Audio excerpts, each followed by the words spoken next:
Good morning. Let's take a look at yesterday. Second leg. Home team usually favoured in the head-to-heads.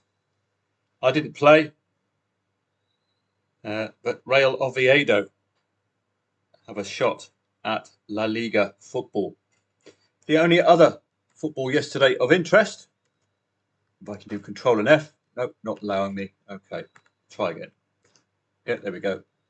That will be heading off to the Finnish Veikkausliiga.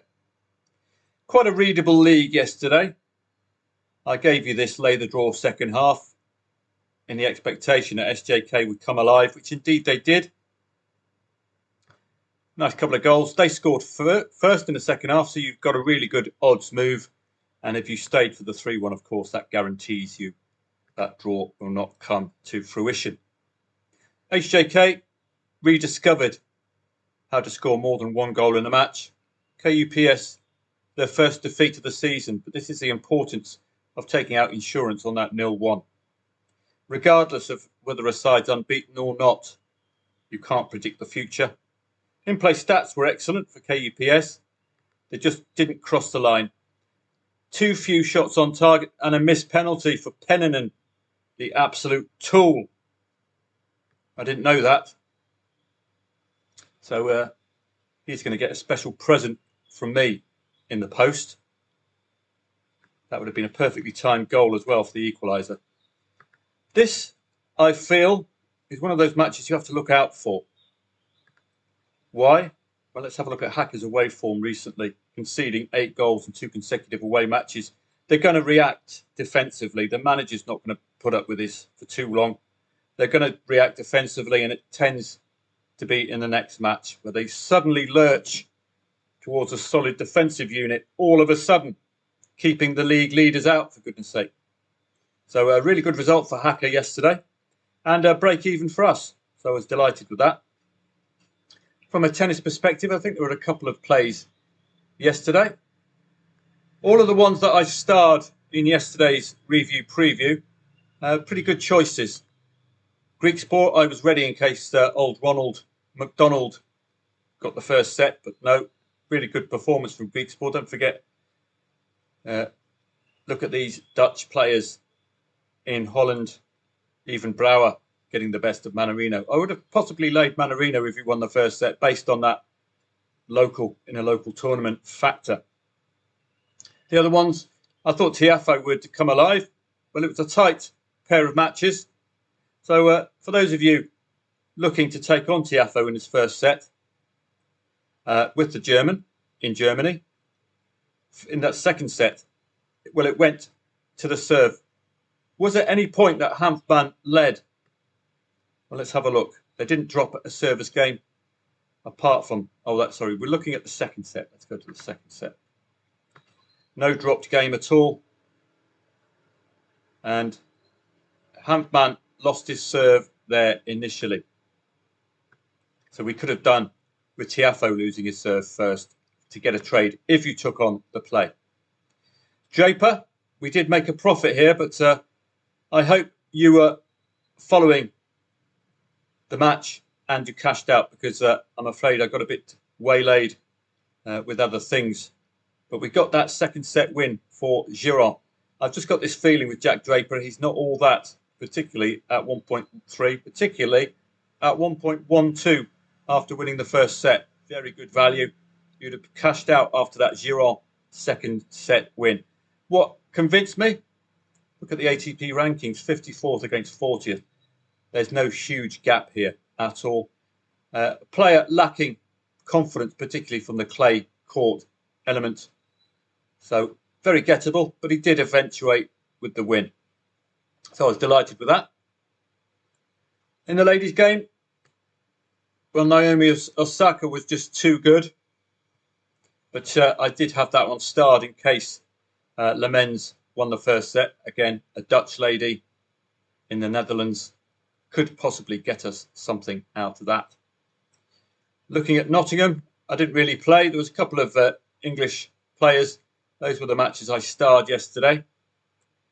Just in case Heather Watson decided to win a set. I don't think she's quite good enough to win over Karolina Pliskova in 2 consecutive sets. She's just picking up paychecks these days, Heather Watson. She's not going to be winning any tournaments, alas. Guernsey's finest. It's a nice job. Travel the world. Travel to Nottingham. I mean, wow, man. Unbelievable scenes. On to today for the football. And it's the Irish that dominate today's proceedings. 7:45. I'm not sure I'll be up for these. Don't forget, if you add 6 hours to that, it does become, for me, 2:45 a.m. Espanyol and Sporting Gijón. This is the second leg, with the first leg result a 1-0 to Espanyol. So Sporting Gijón must score first in this semi-final promotion playoff. I can't give you any angles, I'm afraid. These are one-off affairs, aren't they? It's as simple as that. Let's have a look at some of the research for the Premier League and the First Division in Ireland. So we'll work with the First Division. Bray against Athlone. Athlone do look a little leaky away against the top 7. This is 5th against 3rd. No defeat in 10 for Athlone, scoring in all of those 10 matches. They're unbeaten since the 12th of April. That's pretty good stuff.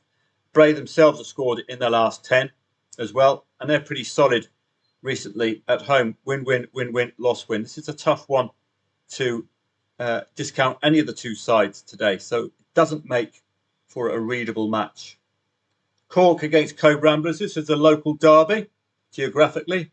Cobh is one of the last places that Titanic stopped off at before it headed off to hit an iceberg. No defeat in 9 for Cork. They look, I think, deserving of those odds. No win in 3 away for Cobh Ramblers. The only Achilles heel here would be the local derby element for Cobh. These two, Cork is the city, Cobh is just outside of Cork. It's on the coast. Finn Harps and UCD. Win, win, win, draw at home for Finn Harps latest. 4th against 2nd, 2 score draws in head-to-heads. Only 1 defeat since the 15th of March for UCD. Why they're not favourite? Well, we've got to respect the market. I suppose 2.3 the favourites, giving Finn Harps a chance. Is that because they're unbeaten in 4 at home? It's a top 4 clash as well, which also doesn't play into our hands as far as readability is concerned. Kerry against Longford. Well, you know you're a bit of a bleep football team when Kerry are favourite. Only 3 wins for them. 2 consecutive home wins. No draw in 10. So that could be an angle for you. Lay any late draw. These two are the bottom 2, which is why I've curtailed the research here. We've got trust issues. So overall so far, the First Division doesn't look that readable, does it? Readability is a key to trading profits. Wexford against Treaty. Only 5 defeats for Wexford. They've only 1 win in 8 matches, 5 score draws. They've scored in the last 10 at home and scored and conceded in the last 3 at home. This is 6th against 8th. Wexford were unbeaten home and away against teams below them in the league. It was a competitive 3-2 and a 2-2 in the last 2 head-to-heads.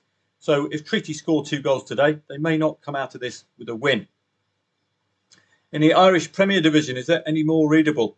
Bows and Derry, messy form line. So that answers your question there. 7th against 2nd. Under 2.5 goal patterns, very strong. 5 consecutive under 2.5 goals away for Derry. Normally when I see that, I tend to back 0-0 pre-match. Indeed, 4 draws for Derry were 0-0s. So you might want to back 0-0 at its highest point pre-match and hope we get to half-time at 0-0 for a cash out. Dundalk against Sligo.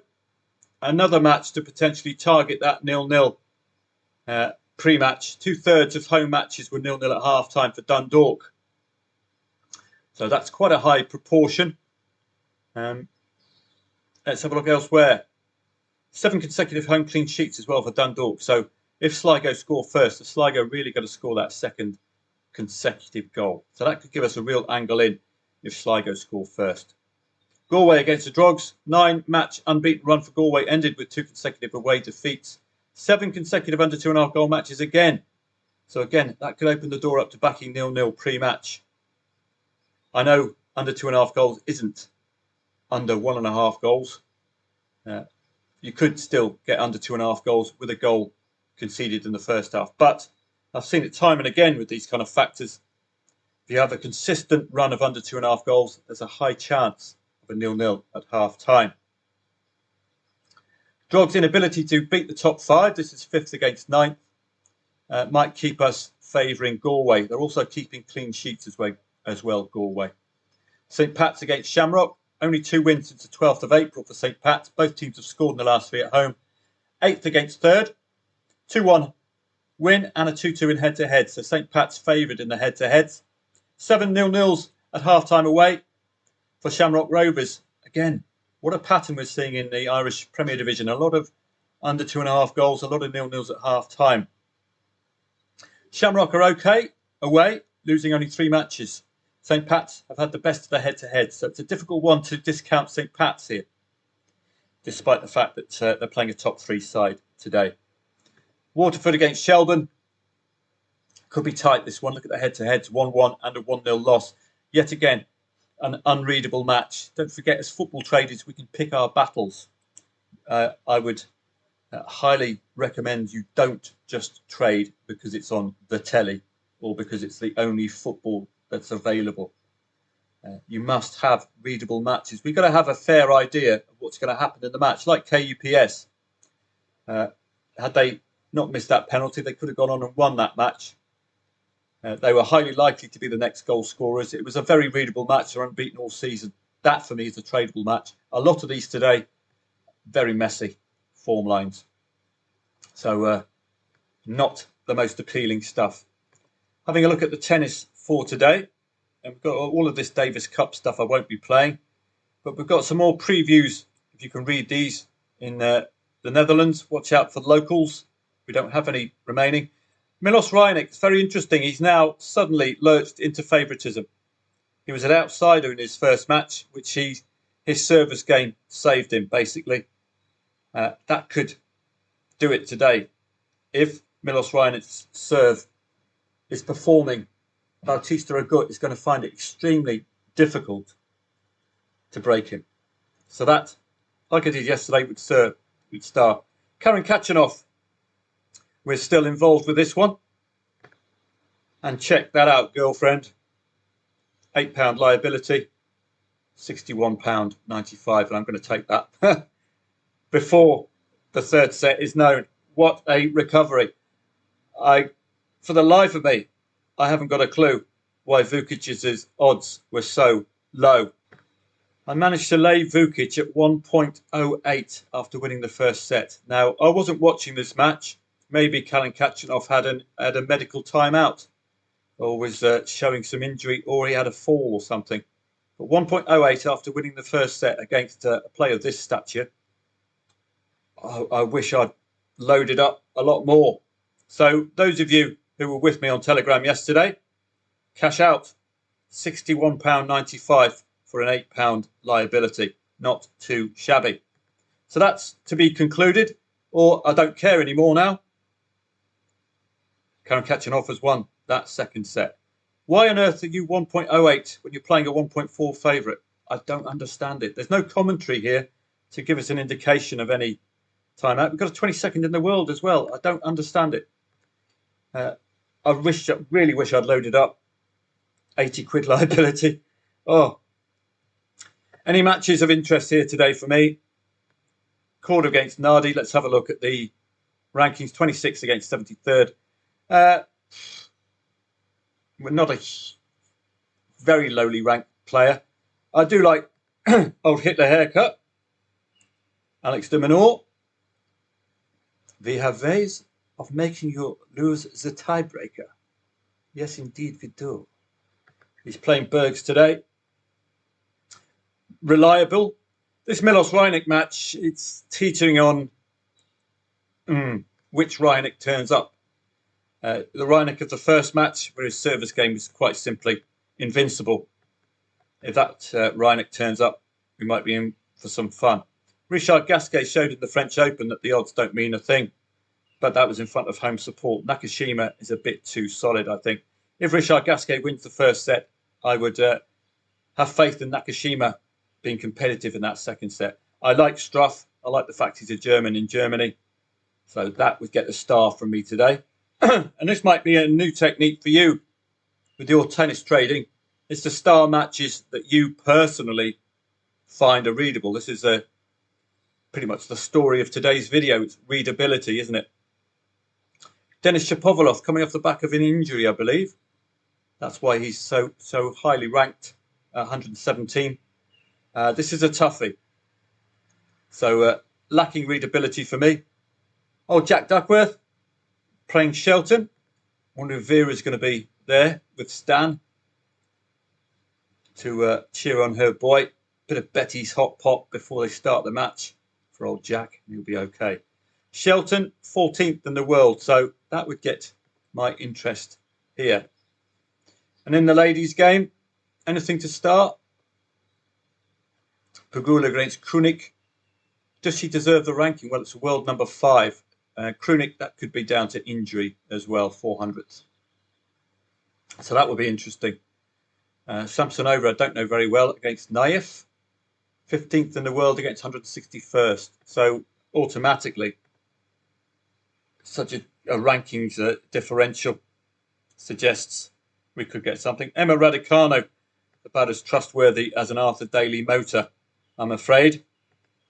But she's a Brit in England. This is down to injury concerns for Emma. She's probably got a sore back after carrying around that wheelbarrow full of cash that she's been making from all of those endorsements, the poor thing. Elsewhere, Ons Jabeur. I always like a bit of Ons Jabeur. Again, a world number 3, is it? World number 10.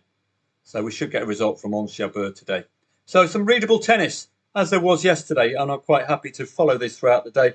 I probably won't be around for the Irish this evening because there's just a waft of unreadability throughout. The Euros will be beginning tomorrow. Germany and Scotland. Germany, when recently at the similar odds as they are against Scotland, about 1.25, 1.29. Only 1-2-1, and there was a 1-1 result at some point. Scotland need the likes of Longstaff and McTominay to be clicking up front if they're to get anything out of this match. It's going to be extremely difficult. Germany are a side in transition, so that could favour the Scots. And I wouldn't be discounting Scotland at all today. It's a tough old group. Switzerland can be a pain in the old bleep. Hungary, a bit of an unknown factor as well. So it's going to be tough for the Scots to get out of this group if you're assuming Germany automatically go through. Form lines are non-existent. Germany didn't need qualifiers to get through. Scotland did, of course. Scotland away, well, every single team bar Germany is away. So this means nothing form lines wise. But the Scots have had trouble conceding goals in their Euro qualifiers. Ignore friendlies, they don't count. Friendlies don't matter. A 3-3 and a 2-2 against Georgia. 4-1 loss to France. 2-0 loss to Spain. 3-0 win against Cyprus. They did beat Spain as well, thanks to Scott McTominay. This is what we need if we're to favour Scotland tomorrow. Scott McTominay to be on form. Now, how do you unpack a match like this? I'm sorry to put a dampener on the Euros, but it's very difficult to read these matches continuously, isn't it? The best way to focus on it would be in-play stats. I can't unpack this. What I will do for you tomorrow, I'll provide you with my input into the match, which is based purely on the recent form lines in the Euro qualifiers and the FIFA World Rankings. And what I'll also do, I'll provide a ChatGPT synopsis of Soccerway and Soccer24's previews. So that'll all be for members at footballtradingprofits.com. And in tomorrow's free e-letter, I will be passing on the research for the German-Scotland match and any of the others over the weekend as well. I think we've got 3 tomorrow, 3 on Saturday, and if the research is available, it's not available yet for Sunday, but I'll certainly pass on Friday and Saturday's research in the e-letter tomorrow. So if you haven't signed up for the free e-letter, go to footballtradingprofits.com/free letter. Input your name and your email address and you'll get some free e-letters, free tennis advice, free strategies, free tips, free research. Did I mention it was free? So come along. It doesn't cost you anything. If you like these videos, why don't you sign up for the free letter, which comes every Friday, just in time for the weekend. And they're going to get busier and busier, of course, when we get to August to April. You'll have some free Premier League research every week, and lots of tips, strategies, even some bet and go ideas. I know this is a trading platform, but I do like to explore all avenues of making money. I was looking at correct score permutations the other day, but I've lost my articles on that, which is a pity. And we were looking at bet builders as well, particularly for those short prices. So that's something we can investigate for the Euros. Bet builders might work quite well in the Euros. What a bet builder is, it's an accumulator on a single match. It's a great idea. I like to target any team at odds of 1.05 or lower. Then I'll be looking for over 4.5 goals, a goal in each half, or the team to be leading in both halves. Possible win to nil, so both teams to score no. One or two of the main strikers to be scoring at any time. That kind of thing for an accumulator. And you can sometimes build up a very nice return from these very readable matches. So I'll see members of footballtradingprofits.com today, primarily for the tennis. And if I can get you some more of this £61 profit on Karen Khachanov, then I will do today. So get yourself glued onto Telegram, members of footballtradingprofits.com, and I will be working my hardest to get you another £62 guaranteed return, even before the match has even ended. Have a great day.